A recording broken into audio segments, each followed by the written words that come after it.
Okay, happy Sunday. Um, Today we're going to be going through projectile motion. We are going to show the how do you get this equation? And to show how you get this equation, you just need to know how to integrate a polynomial, which is pretty simple. And I can just write down how you generally do that. Um, and then we're going to be going over um, the projectile motion equations, how to apply them to a scenario where a body is being thrown up vertically, and we'll work through a problem to demonstrate that we understand how to use the projectile motion equations. And then we will also do a downward vertical throw situation with projectile motion equations. And finally, we will do a uniform acceleration problem. And that's going to be dealing with uh, uniform acceleration in the horizontal direction. So like if you're on a bike, the horizontal direction and everything like that. And we'll do a really good problem that has to do with that. So that should be pretty good prep for doing projectile motion homework or preparing for an exam. So right now we'll get into the derivation, and if that's something you're not interested in, then you can just skip forward to the next time marker, and we'll start just using the equations that you're probably already familiar with. So for projectile motion, we're going to start with the vertical direction. So we know, first, just review to make sure, because what we're going to be using is if you have just any polynomial, a polynomial of any degree, say n, and you're integrating that polynomial with respect to the base of the polynomial, then you are going to get x to the n plus 1 and the exponent, and you just divide by n plus 1. So that's what we'll be using. And so let's get started. We're going to start off when we're deriving these projectile motion equations with what we already know. So we know that the acceleration in the vertical direction is negative g. And so that's whenever like something is free falling, it always has a constant or uniform acceleration acting on it in the downward direction towards the center of the Earth of 9.8 meters per second squared. So we're going to start off with that because there's this relationship, and I'm sure that you've seen this one before, that acceleration is the change in velocity divided by the change in time. So it's when you get into calculus, you see that sort of in calculus notation, you would say that the acceleration, instantaneous acceleration, is equal to the instantaneous change in velocity with respect to time. So that's what we're going to use here. Just using algebra, multiply both sides by dt. And when you do that, you end up with dv here and a times dt here. Now we can apply the integral to both sides. And what you get when you integrate, you get the velocity. And then you get the just whatever that integral ends up being. So that's the direction that we're headed in here. All right. So just to start off here, we want to find, so we have this velocity in the x direction. Sorry, velocity in the y direction. So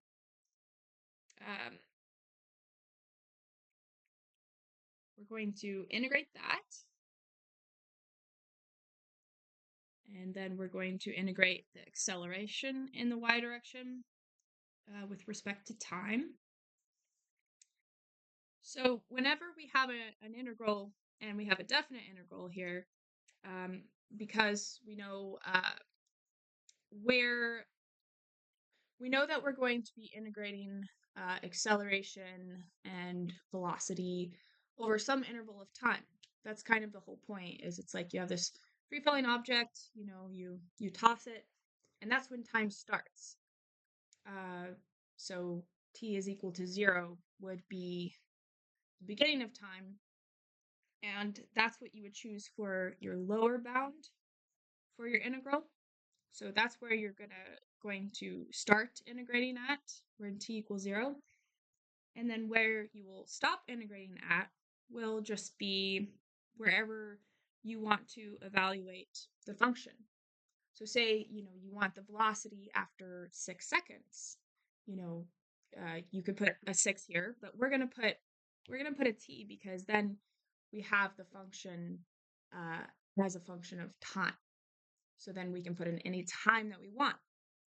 So we're gonna choose t, and then over here, this infinitesimal. So this infinitesimal was time. So we had to find lower and upper boundary for time. Here, this infinitesimal is velocity in the y direction. So the beginning velocity is the velocity that the object had at the beginning of time. So you call that the initial velocity. So that's the velocity when t is equal to 0, and that's the initial velocity. And we'll say in the y direction, because that's what we're looking at right now, just the y direction. So this is going to be the initial velocity in the y direction. That's the beginning velocity. And then the final velocity in the y direction is really what we're looking for. That's Vy. And if we can solve this equation on both sides, then we get the projectile motion equation for velocity in the vertical direction. So let's go ahead. So here we have, so let's just call this v because that could get confusing. So we have, when you integrate an infinitesimal, you get just the variable itself. It's sort of, so what I'm saying is that if you integrate dv from some value here to some value here, what you're going to get is v.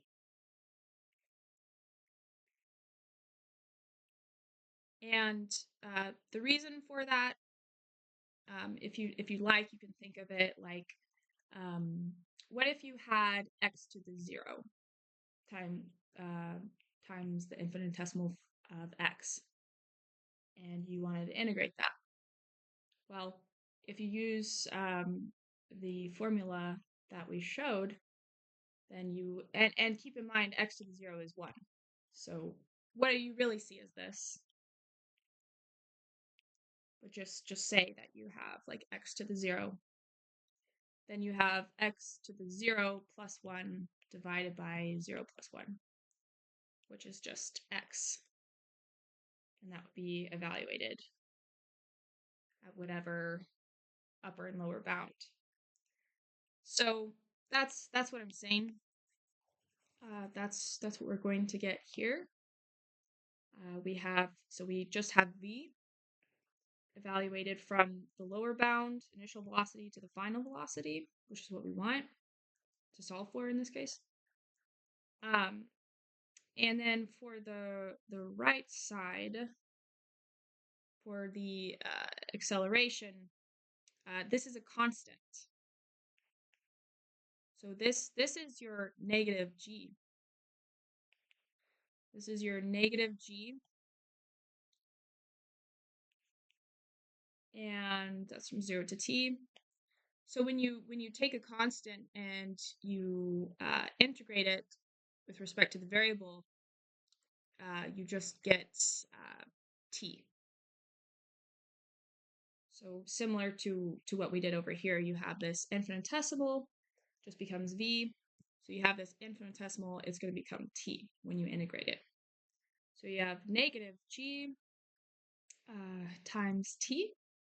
That's evaluated from 0 to the final time. So this is what our function is looking like.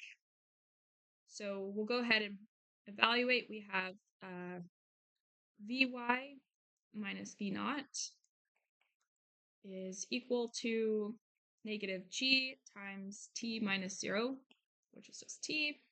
So what you have is Vy minus V naught is equal to negative g times t. And then basically you can just add the initial velocity to both sides. And this is supposed to be V naught y, just to keep that in mind.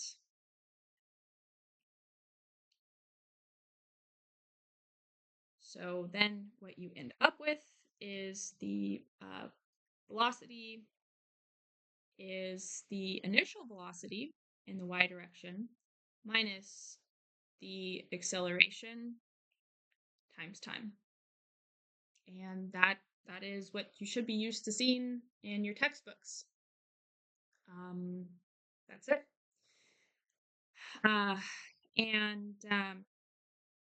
So now how do we get to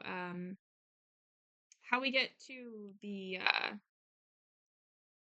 projectile motion equation for position is just pretty much the same process.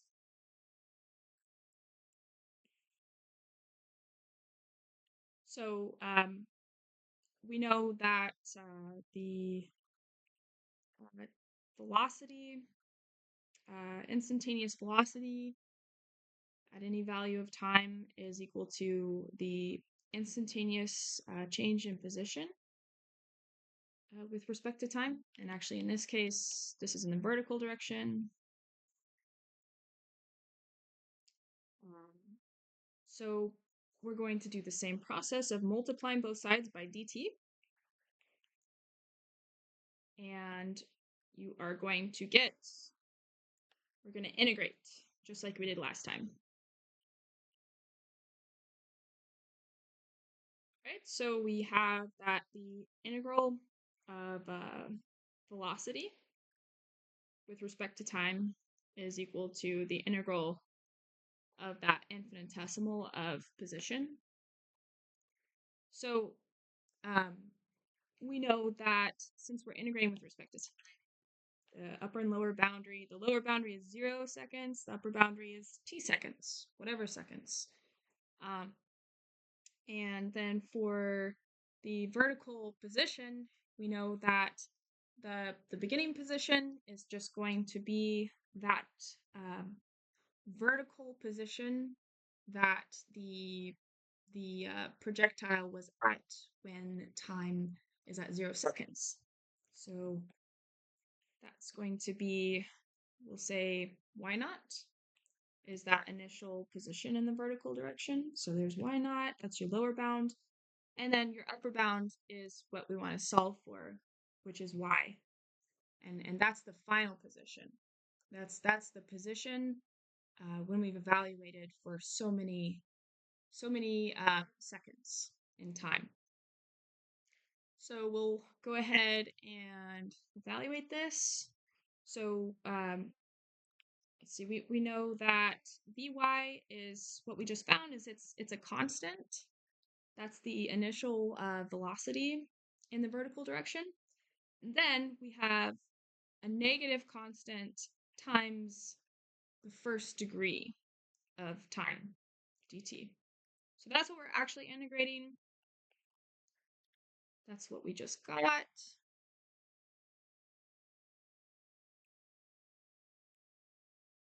Okay. So when we integrate a constant, you're basically just integrating dt here on the left. So you just have v naught, that initial velocity times time, evaluated from 0 to t, minus g, and notice that t is first degree. So we have to add 1 to the exponent, that makes it t squared, and then we have to divide by that same value, that's 2. It's evaluated from 0 to t, and then that is equal to just y. That's going to be y evaluated from y naught to that final value of y. Yeah, that's fine. We'll just leave it like that. Okay. And so now we have the initial velocity times t minus 0 minus g t squared over 2 minus g 0 over 2, which is just 0. And that is equal to the final position minus the initial position. So it gets a little bit more hairy, but it's still going to clean up nicely because you just have the initial velocity in the y direction times time minus 1/2 the acceleration times t squared is equal to y minus y naught. And so we're just going to add the initial position to both sides here.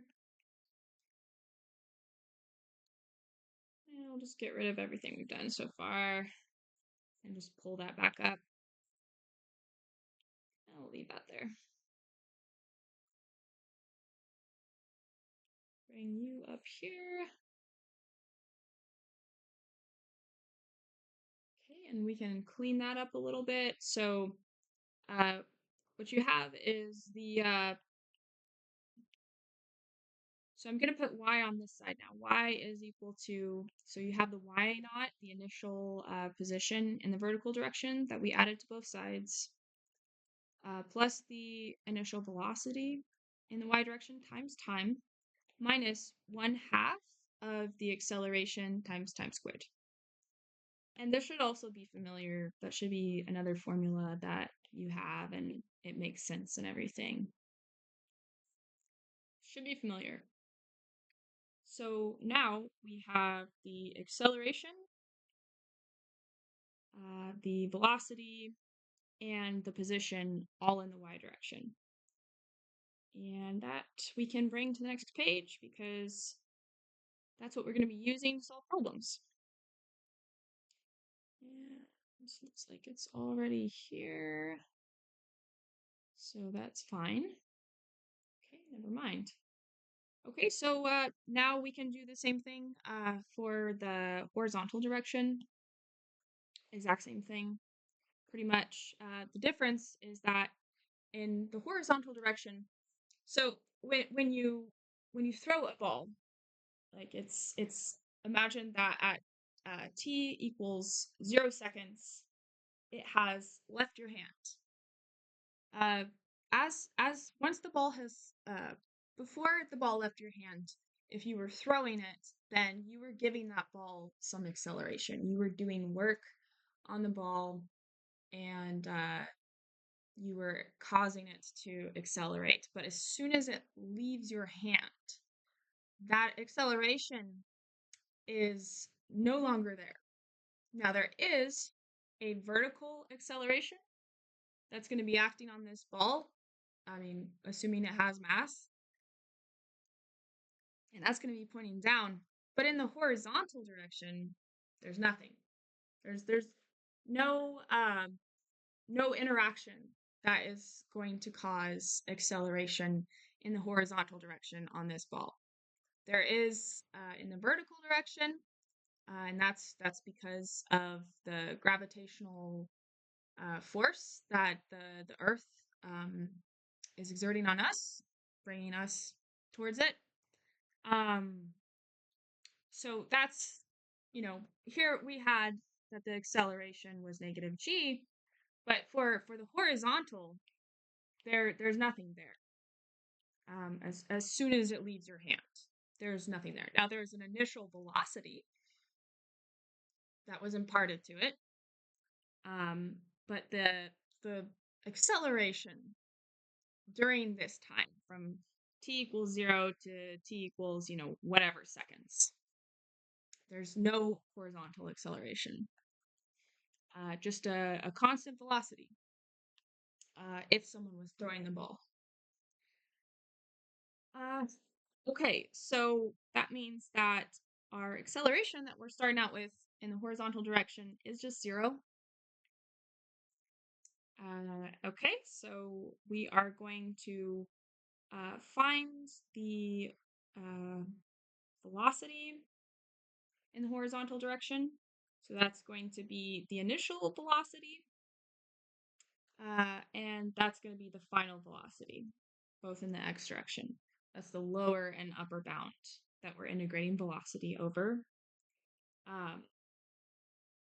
And then we have acceleration in the x direction with respect to time. Time starts from 0 and ends at the final time. All right, so in this case, since this is 0, this is 0. It's a little bit easier. So here on the left side, when we evaluate, we're going to have v evaluated from the initial velocity to the final velocity is equal to the integral of 0, which is just 0. And so when we evaluate further on the left-hand side, we have the velocity in the x direction, final velocity in the x direction minus initial velocity in the x direction. Difference between those is equal to 0. And so the velocity in the x direction is just equal to whatever initial velocity there was. And so if you threw the projectile like this, then there's going to be some horizontal initial velocity. But if you just took the ball and like drop it, then there's no horizontal initial velocity. So in some cases, this would just be equal to 0. But whatever it is, that's what you're going to put right there. And that's for horizontal projectile motion. Okay, so a little bit easier. And we're just going to do the same thing. We're going to integrate this so that we can find the horizontal position. So we have we integrate the velocity with respect to time from 0 to t. And then we integrate the horizontal position from whatever initial horizontal position there is when t is equal to 0 to that final horizontal position. So then we have Vx times t, evaluated from 0 to t, is equal to x, evaluated from the initial to the final. And so we have the horizontal velocity times time. And then we have the final velocity minus the initial velocity. And so what we have, cleaning this up, is the final velocity times time is equal to the final position minus the initial position. So you just add that initial horizontal position, and then you have your x. So you have it's equal to that whatever initial horizontal position plus whatever initial horizontal velocity you had times time.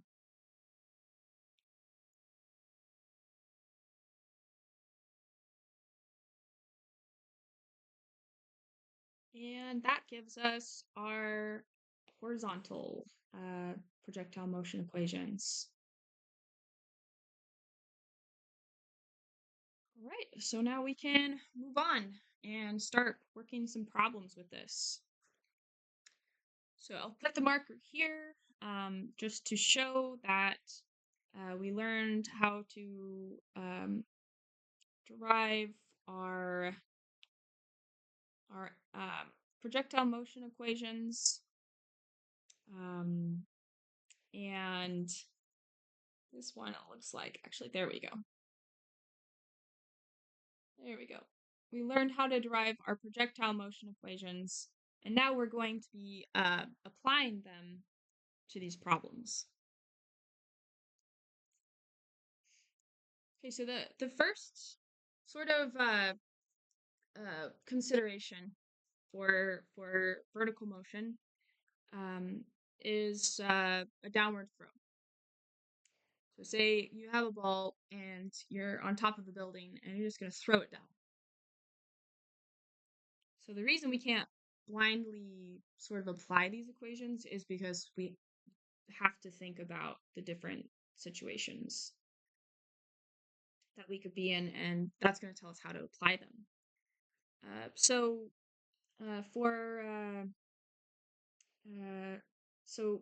first thing that we want to do is we want to choose which direction is positive and which direction is negative.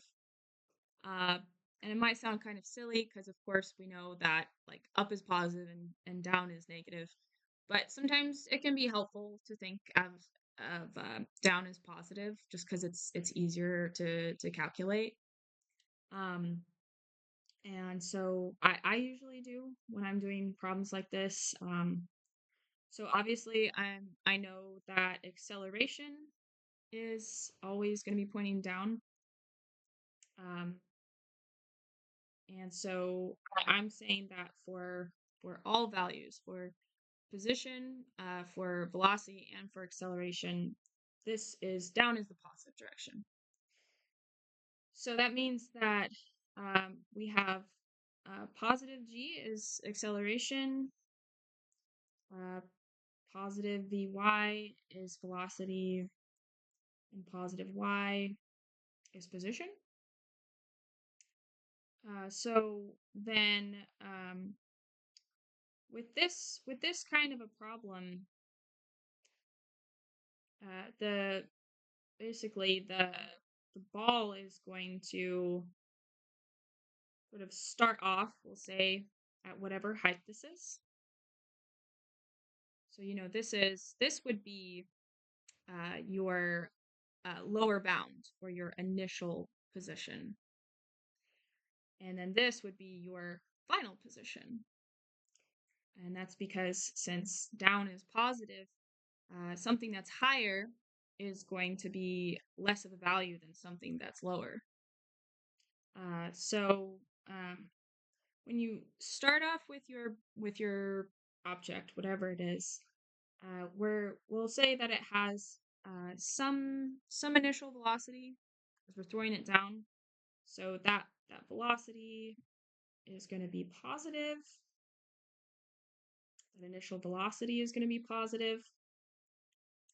And then you're going to expect, if we take a look at the equation for velocity, it's going to be the initial velocity, and it's going to be plus or minus the acceleration times time. And I say plus or minus because it depends on how we're orienting things. In this case, it's plus, because we said that acceleration is pointing down and down is the positive direction. So for this kind of a problem, it's just easier. So then you know that your velocity is going to be growing. So as this ball continues to go down, this is going to stay the same and this is going to grow because t is going to grow from 0 to whatever it is. And so that's how you can that's how you should look at the equations when you're looking at problems where you have a downward vertical throw.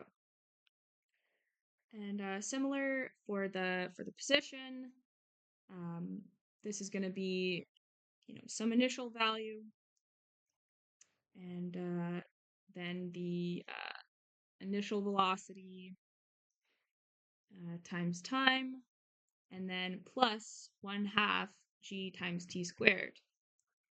So these are the equations that we would use. So they're the projectile motion equations that we derived, but we're changing the sign to sort of fit this problem better.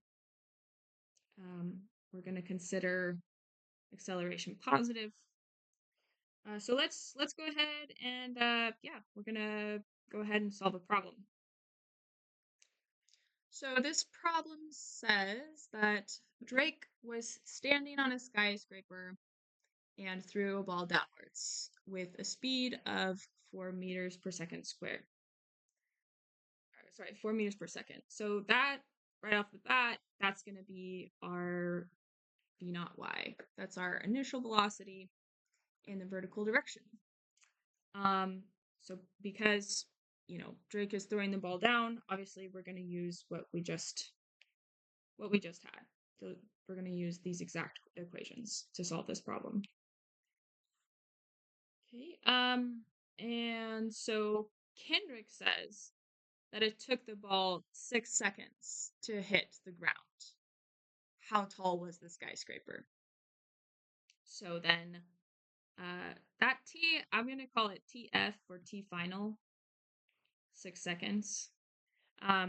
So one of the things that we have to think of here is, this might sound obvious, but when the ball hits the ground, obviously, its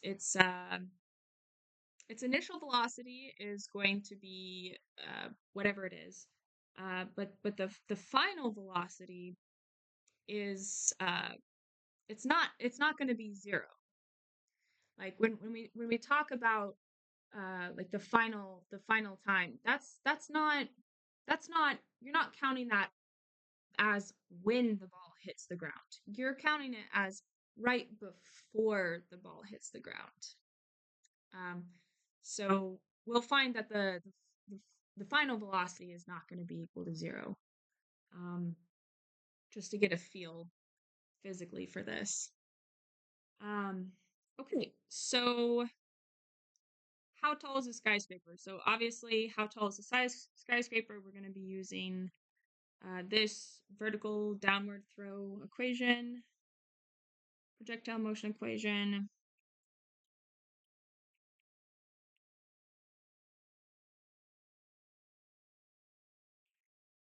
And so pieces of information that we have. This is y naught. This is y. So we can go ahead and apply what we already know. So y naught, this right here, this is going to be 0 meters. And then this is going to be, just whatever meters. This is going to be what we're trying to find with this equation. And you have to think of this as 0 meters because this is the starting point. Just like if I was throwing a ball up, I would say that the ground that I'm standing on, I would set that as 0 meters. So that's another sort of common sense sort of step that you have to take in solving these kinds of problems. So that means that the initial position is 0 meters because down, we said for these kinds of problems, down is positive. Okay, and then we have the initial velocity. We know what that is. It's 4 meters per second. And that gets multiplied by time. And then plus 1/2 of 9.8 times t squared. So then to solve this equation, really it's pretty simple. You would just need to recognize that, this term here, we need to set it to be 0 meters in order to make sense of these equations and of this problem. And that's the initial velocity, and that's about it. So you're gonna plug this function in for 6 seconds because that's how long it took for the object to fall.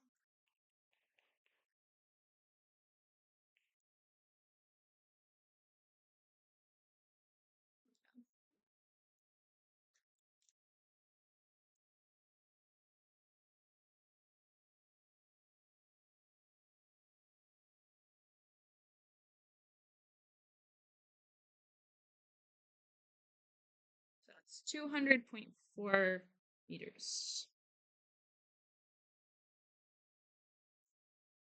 And if you had this, problem, in the States, they're probably going to give you, feet and everything like that.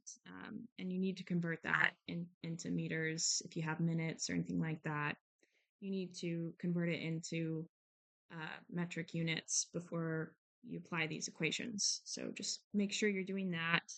But yeah, besides that, that's for vertical downward throws. So now let's talk about vertical upward throws. These are quite different.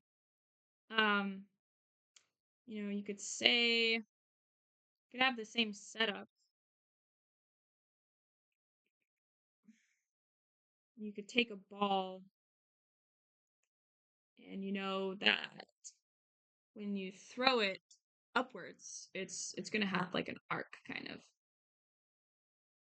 And then it's going to stop at some point.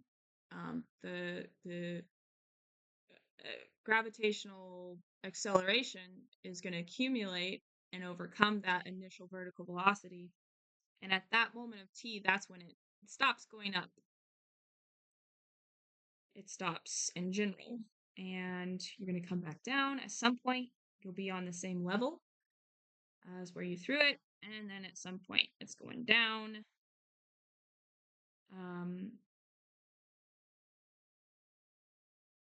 Okay, so for vertical upward throws, it's typically helpful for these types of problems to think of up as being the positive value. So any vector value, acceleration, velocity, position, that's going to be positive if it's pointing up and negative if it's pointing down. So in this case, then we know acceleration is pointing down. So your acceleration is going to be considered as negative g in this case.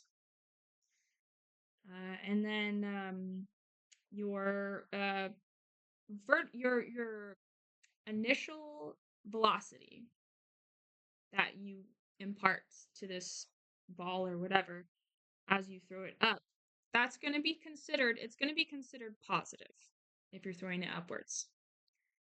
Um, but of course, at some point, if we're talking about the velocity for any given moment of time, that's Vy is equal to the initial velocity plus or minus the acceleration times time. So in this case, with the plus or minus, it is a minus because we're saying that up is the positive direction. And since acceleration is always pointing down, acceleration is in the negative direction. So you can tell that at some point, the initial velocity is positive. But at some point of time, these two values are going to be equal to each other. So the acceleration is going to catch up with that initial velocity. And at that moment, I like to call it T max because that's the time at which the ball is at a maximum height. And after that point, it's just going to get lower. Its position is going to decrease.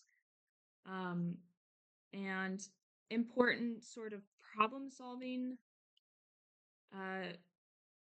trick is just knowing that at this point, this velocity here, this Vy, is equal to 0. So for whatever value Tmax is plugged in to this velocity equation, at this point in time, Tmax, that velocity is going to be 0. So that's really important to just keep in mind. Again, it probably seems pretty obvious, but not all of us just think about throwing balls all day. So yeah, so that's acceleration is negative g. So the position is going to be the initial position, which now that we're saying that that up is positive, this initial position is going to be considered greater than this final position because we've reversed the direction, basically. So it's the initial position, and then that's going to be plus the initial velocity times time, and then minus 1/2 of the acceleration times time squared. So this is really the only difference that I would suggest if you're dealing with problems like this where you have a vertical upward throw instead, is just consider up as being positive. It's just usually easier to work with and to solve for.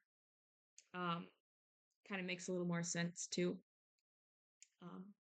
So yeah, let's go ahead and look at some problems. So we have Sydney threw a rock upwards 20 meters into the air with an initial velocity of 8 meters per second. So Sydney threw a rock upward 20 meters into the air. I think that they're talking about the initial position here, I would imagine. Or they're telling us, it could be that they're referring to she throws it up into the air at an initial velocity of 8 meters per second. And then it could be that the position of the projectile at Tmax when it's at its highest is 20 meters from the initial position. How long was the rock in the air?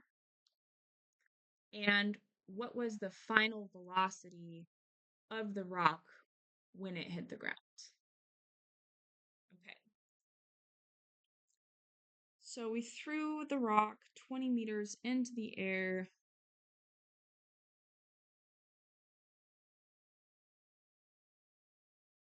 So I think this is a little bit of a awkward wording, but I am going to assume just off of the way that it's worded that probably it's referring to 20 meters in the air. So 20 meters from the initial position. So this is good. This is a good consideration because this is a good problem because in this case um, we know that the initial height is going to be at the same level as the final height. So you have, say, the ball goes up and then it comes back down. So that means that the final position is equal to the initial position. And then I believe that the problem is talking about this 20 meters into the air. Okay. And so we said that our initial velocity is 8 meters per second. And if we're talking about how long was the rock in the air, so it's going to have this is going to be kind of a symmetric path um, because it's going to be thrown up. Uh, it's going to reach this 20 meters at this time T max. So we know we want to find this time T max. But then it's going to fall back down in the same amount of time. And I think that that's probably pretty common sense. Like when you throw a ball up, it takes the amount of time that it took to go up is the same as the amount of time that it takes to come down. So that's another sort of consideration is the TF T final is equal to 2 times T max. So we know that we want to find this because we want to know how long was the ball in the air. So then that means that we've got to find this. Okay. So since this is a vertical upward throw, yeah, we'll go ahead and use the vertical upward throw equations. So that was that the acceleration is negative g. The velocity also has negative g. And the position also has negative g.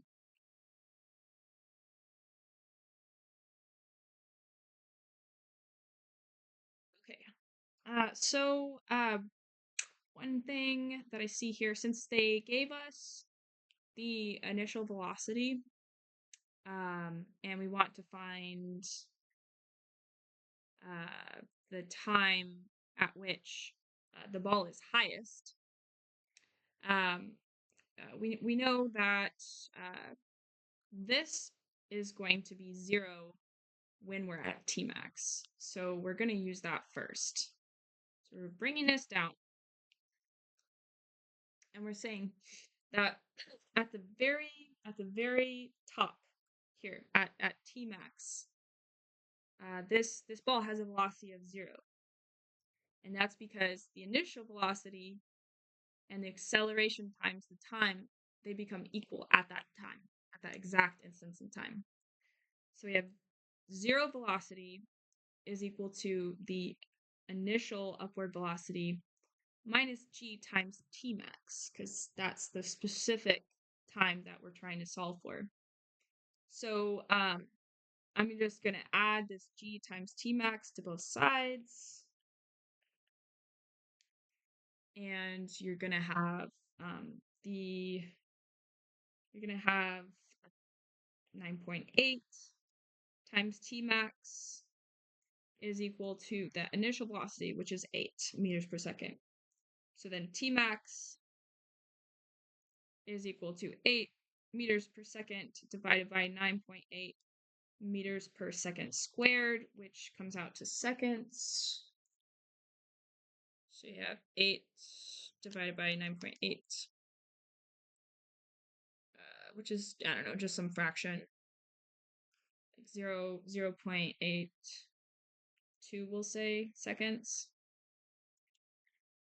So that's the amount of time that it takes for I'm gonna neaten this up, for the ball to get to the very top, to get to this T max here. And we got that from taking the projectile motion equation for velocity and just plugging in these conditions that we know are going to occur. That the velocity here is 0. Okay, so now calculating that final time is easy. It's 2 times that 0.82. Yeah, which is like something like 1.64 or something seconds, I'm sure. That's fine. 1.6 seconds, whatever. And yeah, that answers how long was the ball in the air, because it took 0.82 seconds to go up, and it took 0.82 seconds to go down. So now we're asking the question, what was the final velocity once it hits the ground? So we know that the final velocity is not 0, because that final moment that we solved for here, this T final, that's the moment like right before the ball hits the ground, like the maximum velocity that it reaches. So to solve for that, again, we'll be using we should just use the final velocity, Vy, is equal to the initial velocity minus g, 9.8 meters per second squared, times time. And time is T final. Slower. That's g times T final. So this is, you could say, final velocity. So the final velocity in the y direction is equal to 8 minus 9.8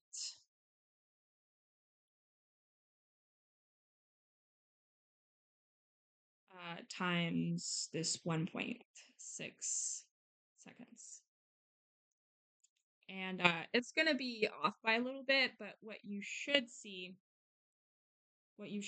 is that it should be equal to negative of the initial velocity. So it should be equal to negative 8 meters per second. And that's just because it's symmetric, and that's just the nature of it. That's just how it works. It's like you start off with this initial velocity, as long as it's, free falling object. Of course, we're not thinking about all these different things like, I don't know, like, was it windy out or anything like that, but just considering, throwing up the ball, it's free falling, it's going to go up, it's going to reach 0 velocity, and then the final velocity should be negative of the initial. And so you have 8 times 9.8 times 1.6. And yeah, it's about, because it's not exactly negative 8, because I, dropped some decimals and everything. I rounded. But yeah, it's negative 7.7 something. So it's approximately. And if we didn't do any rounding, then we would get negative 8.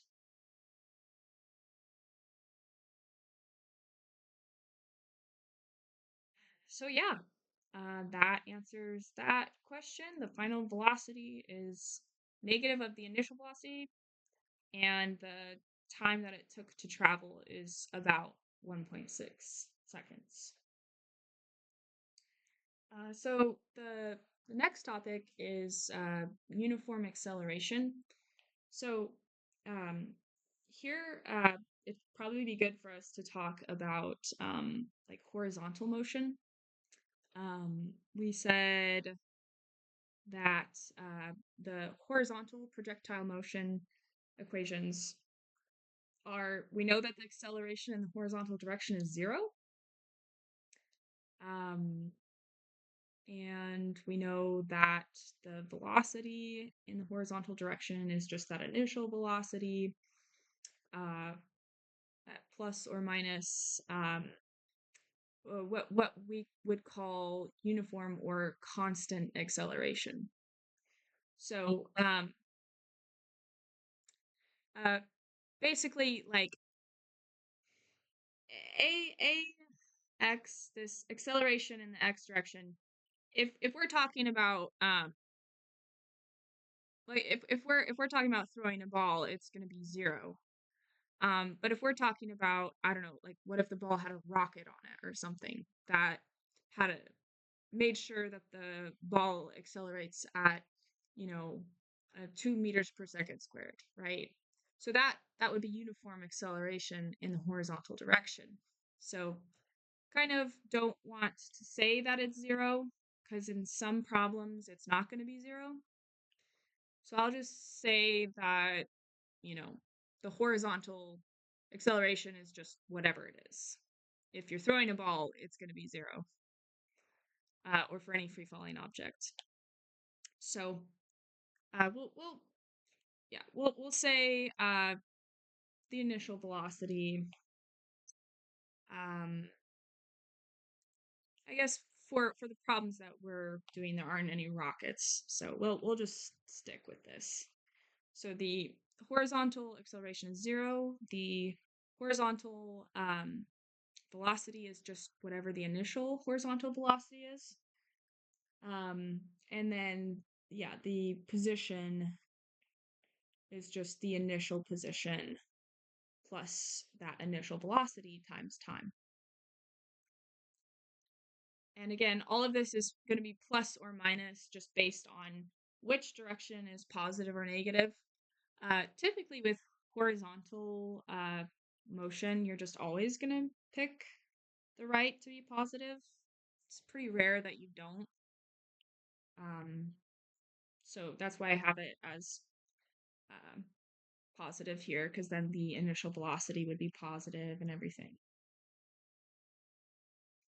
So this kind of motion, we could describe something like I don't know, like a cart or something. And so the cart is moving, we'll say, in the x direction. And we know we could say that at this moment in time. So we'll say when t is equal to 0 seconds, and then when t is equal to t final. Or, you know, maybe we should be more concrete. Maybe we should say, I don't know, like 3 3 seconds or something like that. So we know that you know, you've heard of calculating the average acceleration. So average acceleration, that's not the same as instantaneous acceleration or instantaneous velocity. It's the change in velocity divided by the change in time. And in case you haven't seen these before, delta anything, I mean, I could say delta S if I wanted to. It's going to be a difference between two values of S. So it would be the final value of s minus the initial value of s. And in this case, if you're looking at velocity, that's going to be equal to the velocity um, that your object has reached after so many seconds minus the velocity that your object was at the very beginning at 0 seconds. And then we know that t is just going to be, whatever this is, the final time minus the initial time. So that's how you could calculate average acceleration. And same with average velocity. That's the change in position with change in position divided by the change in time. So how do you know what to take the difference between is just going to be based on the samples. So here you have an object when t is equal to 0.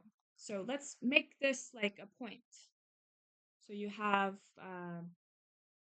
so we'll say that we know that when t is you'll have a point t, and I guess we'll say x here.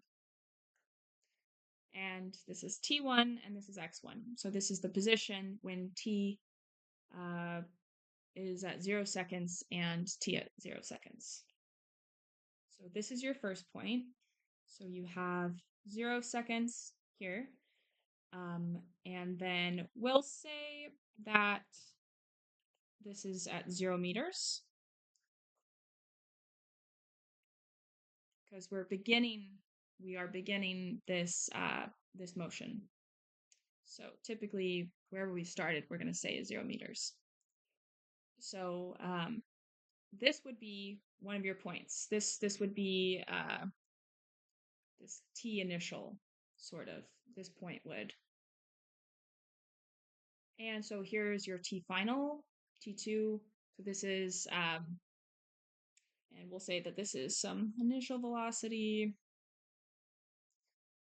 And initial velocity here stays. Okay, so for this time, now you have, at this point, you are at a time of 3 seconds. And so now for your position, we can use the projectile motion equations for the horizontal direction. So, say that the initial velocity is, I don't know, let's say it's like 2 meters per second or something. So that 2 meters per second is going to stay constant the entire time, as long as there's no collisions or anything like that. And so we will solve for this x2 value, which is the horizontal position after 3 seconds has elapsed. So this x2 is equal to, so that's 0 meters plus the initial velocity we said is 2 meters per second. And then we have, we said after 3 seconds. So your x2 is going to be equal to 6 meters. And so that's what you could put here. So if you had these 2 points, then you can calculate the average velocity that it traveled at. Because you have your delta x over your delta t, which is the final, right here, the final displacement, 6 meters minus the initial displacement. So that's this value from this point here. And then divide by the final time minus the initial time. And so you have 2 meters per second, which is the same as the initial. So yeah, not really anything interesting going on here, but just this is how you can get information. and we're going to go ahead and solve maybe a more interesting problem. Okay, so this is the problem on that addresses uniform acceleration um, in the horizontal direction. So we'll just be using our projectile motion equations in the horizontal direction as usual. And then we'll be dealing with average velocity, I imagine. Marcy pedaled her bike down a hill, starting from rest. Okay, so it says that she accelerated. So she is having some acceleration here in the horizontal direction. It's not 0. So that's AX. And what we have to keep in mind is what time this occurs at. So it says she accelerated for 6 seconds down the slope. So what I'm getting from that is we're talking about like she's at the top of the hill or something. So like she's at the top of the hill, and this is the horizontal direction. She's up here.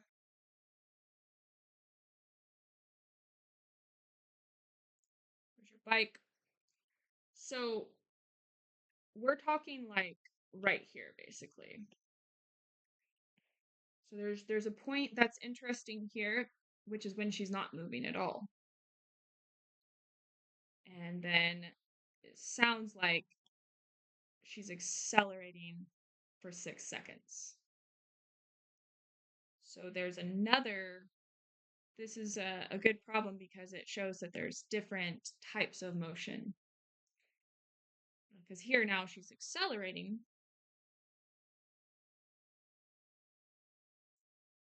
but she won't be accelerating once she gets down here because she's no longer at an angle and gravity is no longer causing her acceleration. So really we kind of have already, you can see we have here she's at rest, here she's accelerating, and then when she gets down here she's not going to be accelerating anymore. So we'll call this t equals 0 seconds, and then it says she's accelerating for 6 seconds, so I think 6 seconds would probably be at this marker when she stops accelerating. So it says that, it says that she rode at a constant speed of 15 meters per second afterwards. So that would be, that would be down here. So, we're saying that for the rest of the time that she's riding, it's going to be at a constant value. So we're talking about, it's not really an initial horizontal velocity. It is depending on how you look at this problem, because here you're starting and you're stopping, and you have one type of motion during 0 to 6 seconds, and that's acceleration. And then once you get down here, you have a different type of motion where there's no acceleration and there's just this constant motion. So you could say that this is the initial velocity at t equals 6 seconds and onward. So that's kind of what I mean by initial velocity. I mean, the velocity when t is equal to 6 seconds. But so they're saying that that's 15 meters per second. And that this acceleration, they said, is, what was it? Oh, they're not giving us the acceleration. Okay. Okay, so, so they want us to calculate her acceleration. And they're, for whatever reason, they're not always like really specific in books when you're solving this kind of problem. but they mean average because if you they have to mean average because the average of um, for this kind of problem, it's the all they're giving you is the change in velocity and the change in time. So they have to mean the average acceleration here. So if you're not sure in your textbook, just assume that that's what they mean. So of course, if we have a change in velocity, we have to define points. We have to define, what we have 3 points here. So I'm going to call this, I would call this point 1, and I'm going to call this point 2. Point 2 is basically before t equals 6, and then point 3. So we're going to have 3 different types of motion, basically, on this bike. So here at 0 seconds, we have a velocity of 0 meters per second. And that's because they say, okay, good. They actually do say here that she's starting from rest. So that means 0 meters per second because it's just not moving. So that's one velocity.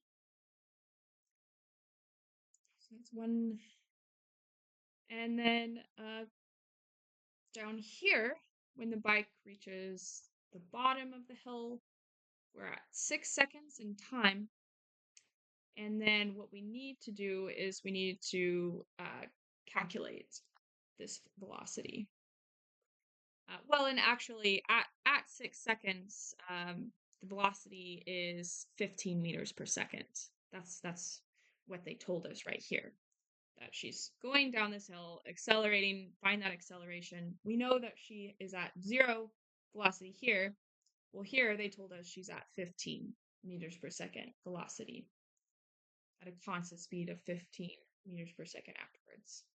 So we don't actually have to calculate anything there. We just put 15 meters per second. So now we can calculate the velocity. So this would be sort of your final. So 15 meters per second is at the end of this trip, this 0 to 6 second trip, I guess you could call it. And then 0 meters per second is the initial velocity. Then the final time is 6 seconds, and the initial time is, of course, 0 seconds. So you just have, 15 meters per second divided by 6 seconds. So whatever that equals to in meters per second squared. So 2.5.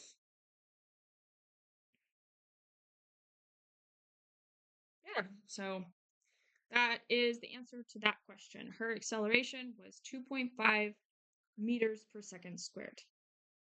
And that's her average acceleration.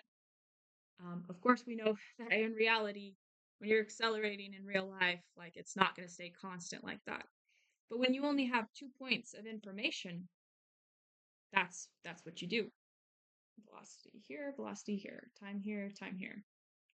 That's what we've got. So on average, she's accelerating at about 2.5 meters per second squared all the way down. So the next question is, what distance does she cover in the horizontal direction from the start to 25 seconds?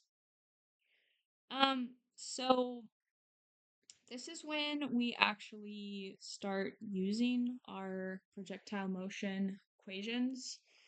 I think I'll just get rid of this because I need a little bit of space. Yeah, we have all the information we need. So we know that from 0 to 6 seconds, she's accelerating, and in that time that she's accelerating, she's going to be covering some distance. So I'm going to call this distance that she's covering from 0 to 6 seconds. I'm going to call that Well, we'll just call it x1.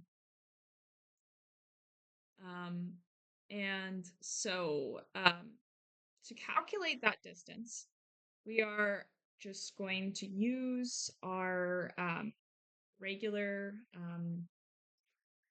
projectile motion equation for the horizontal direction. So that's going to be any initial position, which of course we're just going to call it 0 because we're going when t equals 0, we're going to say she's at 0 meters.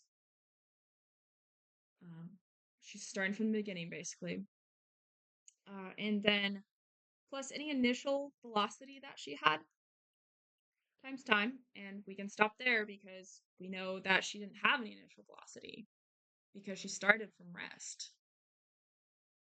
That's what they told us. So that's 0 as well. So the only thing left here is 1/2 the acceleration times squared. And for this AX, we know that this AX is all we have is the average. So it's the average times time squared divided by 2. And that's kind of just showing how, when you're working with these problems, you need to just make sure that you're picking a positive direction first and staying consistent with that. But you need to sort of take a look at each term, like write down the projectile motion equation, make sure you memorize it, but then just, cancel out the terms that you don't need. And this here describes Marx's motion from 0 to 6 seconds. Like this is going to be her position 6 seconds. So I think we said it was 2.5 meters per second squared divided by 2 times 6 seconds squared. So that's like 36, right? So 2.5 meters per second squared, and then 36 divided by 2 is like 13 or something like that.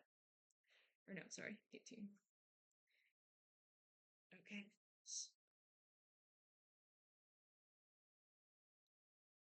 So that's 45 meters. So she traveled 45 meters in between 0 and 6 seconds. So we know that that is definitely a distance that she covered within like 25 seconds. So we're going to keep that, and we're going to add that to the total sum of distance that she covered. So now, after 6 seconds, her motion has changed. It says that then she starts moving at a constant speed of that, like 15 meters per second. So we need to describe her position based on the fact that her motion has changed at 6 seconds, after 6 seconds. So I'm going to call x2 the distance that Marxy covers from 6 seconds to 25, which is what they want, the total distance covered within 25 seconds. So we're going to do the same thing. So we have some initial position, that's typical, that's just the equation, just writing it down. Whatever initial velocity we have times time plus 1/2 whatever average acceleration that we have at that point times time squared. Okay. So this is, so then what is x naught? So x naught in this case is going to be actually x1.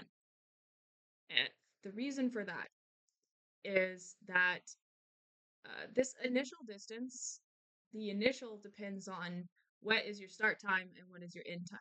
So here, our start time is 6 seconds. and our end time is 25 seconds. Before, for x1, our start time was 0 seconds and our end time was 6 seconds. So this initial position here is going to be x1, because for this range of motion where Marcy is at the bottom of the hill, she's not accelerating anymore. This describes where she was at, because she would have traveled 45 meters at 6 seconds. And so that would be her initial position. So we have to keep that in mind for that term. And then the initial velocity, she didn't have any initial velocity. I mean, she didn't have any initial velocity at 0 seconds. But now we're talking about initial velocity at 6 seconds. And what they told us is that after 6 seconds, she's traveling at a constant velocity of 15 meters per second. So while it's true that at 0 seconds, this was 0, here now, for this equation, we're examining at 6 seconds. And at 6 seconds, they told us this was 15. And then they told us that when she gets to the bottom of the hill, she's no longer accelerating. So there is no acceleration. There's no average acceleration anymore. So what we end up with then, and then this was the 45 meters is what we found. So what we get is 45 meters plus 15 meters per second times time. So then what we want to do is we want to plug this in for the amount of time that she spends traveling after 6 seconds.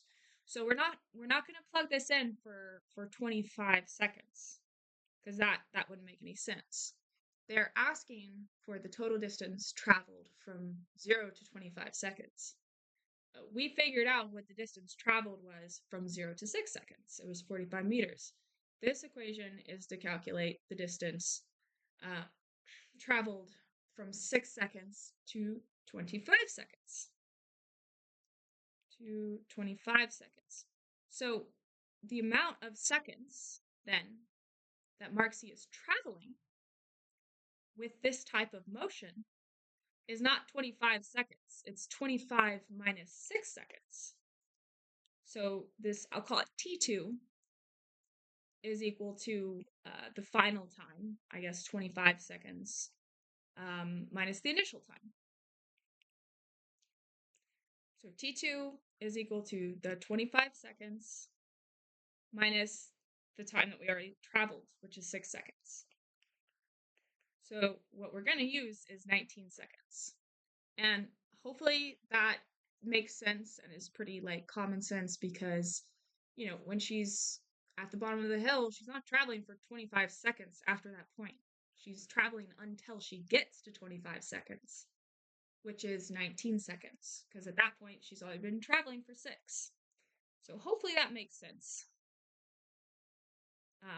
It's going to be, we'll call it T2. So in calculating this, we know that she travels 45 meters during 0 to 6 seconds, and then 15 meters per second constantly for 19 seconds. So that's going to give us the total distance that she traveled, which is 330 meters.